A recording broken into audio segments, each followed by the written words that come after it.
মালদায় বেপরোয়া ট্রাক্টরের ধাক্কায় মর্মান্তিক মৃত্যু হলো টোটো চালকের, গুরুতর আহত হলেন টোটোর দুই যাত্রী।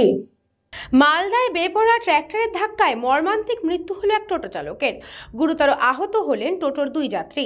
মঙ্গলবার ঘটনাটি ঘটেছে মালদার রতুয়া 1 নম্বর ব্লকের শামসি ঘাসিরাম মোড় এলাকায়। জানা গেছে এদিন দুপুরের দিকে একটি টোটো শামসি ঘাসিরাম মোড়ে রাস্তার ধারে দাঁড়িয়েছিল।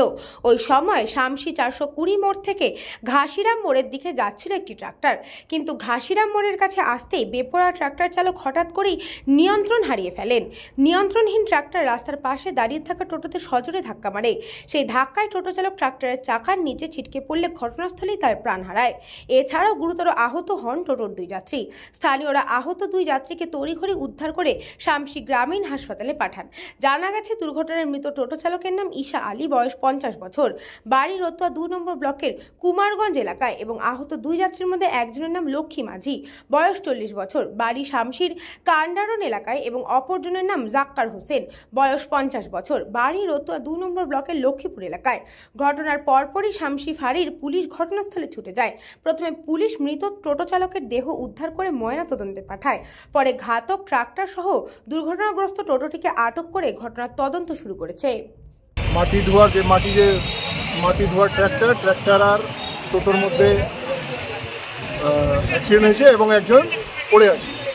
আমি দ্রুত দৌড়িয়ে আসি, দেখি একজন মহিলাও আহত হয়েছেন। একজন যে টোটো চালক আছে সে বাজেভাবে অ্যাক্সিডেন্ট হয়ে পড়ে আছে। আমার মনে হয় অবস্থা খুব আশঙ্কাজনক। তো আমার আবেদন হচ্ছে পুলিশ প্রশাসনের কাছে, যেভাবে এই যে বেআইনিভাবে ট্রাক্টরগুলো দিনের বেলা চালাচ্ছে বাজারের উপরে, কোনো স্পিডের কোনো মা বাবা নাই। যত স্পিডে এই ট্রাক্টরগুলো চালাচ্ছে তার কোনো বেআইনি, মানে একদম কানে হেডফোন লাগিয়ে আজকে একটা প্রাণ গেল, একটা মায়ের কোল খালি হলো, একটা কারোর স্বামী মারা গেল। খুব দুঃখজনক ঘটনা, এবং পুলিশ প্রশাসনকে বলবো এই ধরনের যে যারা এই ট্রাক্টর চালাচ্ছে তাদের বিরুদ্ধে ইমিডিয়েট একটা অ্যাকশন নেওয়া উচিত।